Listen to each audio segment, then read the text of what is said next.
Battle Royale is a genre that blends survival, exploration, and scavenging all into one neat little package. It's like getting socks for Christmas when you're over 18. You appreciate it, but I mean, Your one objective is surviving.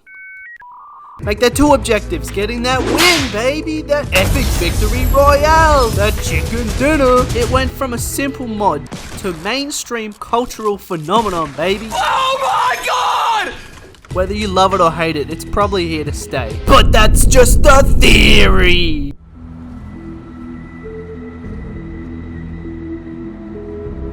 Now the genre goes way back to 1999 when a Japanese novel came out with the curious title of Battle Royale. What? That's like Fortnite, dude. It also spawned a movie and a manga the very next year. Oh my golly gosh. The novel, manga, and movie, believe it or not, all follow the story of junior high school students who are forced to fight each other to the death in a program run by a fictional authoritarian Japanese government. I got the word right. F*** you. You've heard the premise before, lads, but you gotta show some respect, alright? This is the granddaddy of Battle Royale, which, you know, influenced hundreds of fucking games. Jesus Christ. It also spawned some anime and some manga through the 2000s. Blah blah blah, no one cares. It's September 2008. And a book called The Hunger Games is released, which is based off Battle Royale, but it's American, so everyone loves it more and it's so much more popular. What the fuck?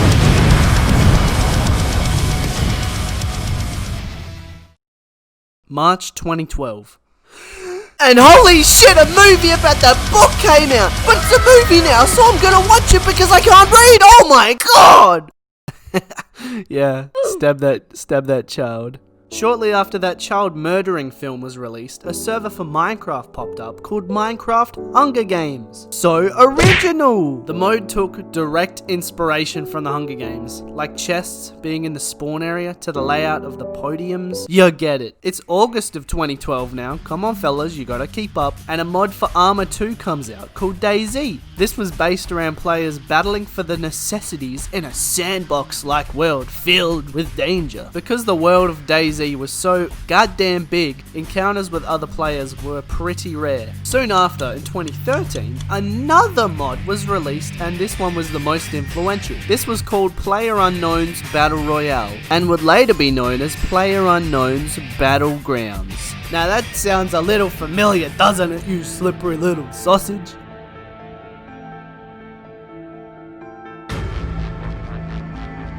The beta for PlayerUnknown Battlegrounds is released in March of 2017, baby. Based off, you guessed it, Battle Royale, that little Japanese film. And also, you know, that mod PlayerUnknown. But see how it's all connected, boys? The game makes $11 million US in the first 3 days of its early access. And by June, the game sells 5 million copies and makes 100 mil in cold hard cash, baby. Oh god, I'm still recording. It's July 2017, and Fortnite is released. I sleep. September 2017. Holy shit, Fortnite Battle Royale is released, but it's free to play for everyone. What the fuck? Real shit! Oh my god, I gotta stop. Fortnite skyrockets in popularity and draws in more than 125 million players in less than a year. It earns hundreds of millions each month and becomes a cultural phenomenon. Is that how you pronounce that? To this day, Fortnite has amassed 350 million registered accounts, which is just crazy, alright? In April 2020 alone, players spent 376,712 years playing the goddamn game. We were still using stone tools 300,000 years ago, what the fuck? The most current season of Fortnite is even Marvel branded, and there was a Travis Scott concert. I don't know why. Epic Games will continue to try one-up itself because, well, Fortnite is a fucking money train.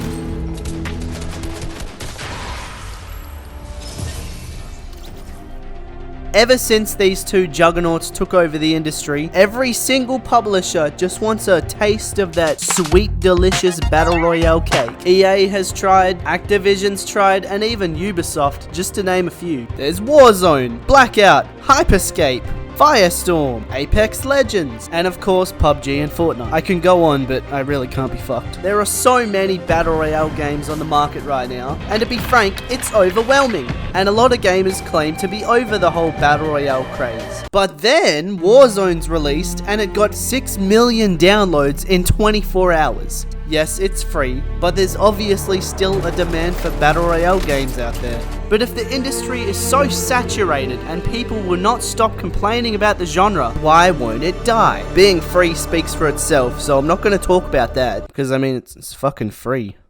Nothing really to talk about. There are 2 answers to that burning question, ladies and gents. So stick around, hit that like button, bro. Maybe subscribe. Come on, do it.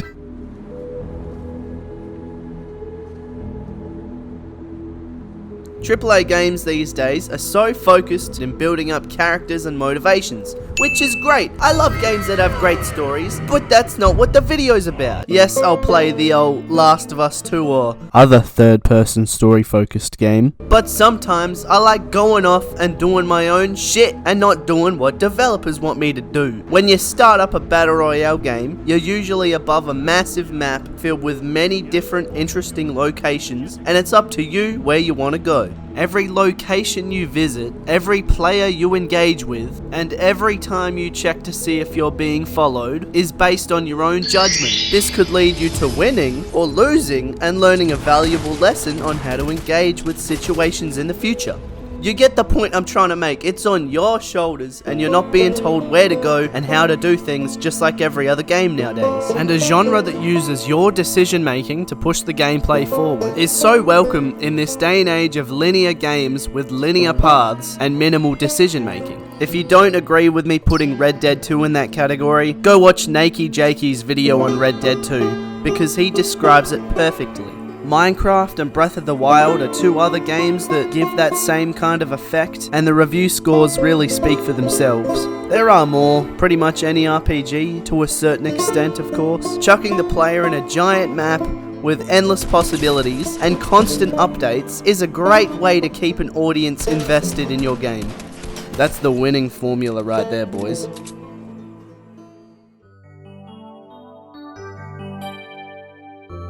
You can only replay some games a finite amount of times before you've seen all there is to see. For example, you could play any Ubisoft open world game, clear the map of every marker and finish the storyline, but then all you have is an empty open world that's exhausted of ways to keep you interested. The same goes for a lot of multiplayer titles. You'll play on a limited amount of maps with the same kind of gameplay, and eventually you'll know where the choke points are and the general direction of where the enemies will be coming from. In a Battle Royale game, you can have a different engagement at any location, from any direction, at any time. Overwhelming, isn't it? This kind of gameplay forces you to adapt to your new circumstances and figure out how to survive. It's always interesting and you have to be constantly alert and ready for anything, because literally anything can happen at any time. On top of that, most Battle Royale games have some form of a circle that makes the play area smaller and smaller as the game goes on and forces the remaining players closer together, making it even harder to avoid others. The location of the circle is even different every match, forcing players into areas they might not be familiar with, again forcing them to adapt to their new conditions. Will the circle force you into an open field ripe for snipers, or will it force you to a cliffside or large building you need to maneuver around? All these factors lead into the replay value, because every time you play a match, it's gonna be unique. The game always feels fresh, and you will never know what to expect. If you can throw someone into a game where every decision they make leads into their gameplay and anything can happen to them at any moment, well, that's something special and hard to replicate. That winning formula is changed and tinkered with every new iteration, adding even more diversity to that already pretty damn good gameplay. Even if that #1 motivator is winning, which is rewarding enough in itself. Beating 100 other players? Goddamn! I hope that developers continue to experiment with the formula and improve in the future, so they can come out with some truly great new games. A new favourite of mine recently is Fall Guys, a game show-esque battle royale which is a platformer. It's unique and fun as hell. They took the genre and did something interesting with it. Riders Republic is a new Ubisoft game coming out, which also seems to take inspiration from the genre, putting another spin on it, which I believe could turn out quite interesting. The possibilities in the genre are endless, and if developers keep coming up with unique, interesting gameplay that's infinitely replayable, then there will always be people playing your game. Unless Fortnite 2 comes out. If you made it to the end of this video, I just wanna thank you, homie. I spent so much damn time on this video. I even had a script. I just wanted to do something different, experiment a little, and it was fun. It was fun. It just took a long time. But to all you guys that made it to the very end of this vid, I just really appreciate that. But thank you so much. Yeah, awkward outro.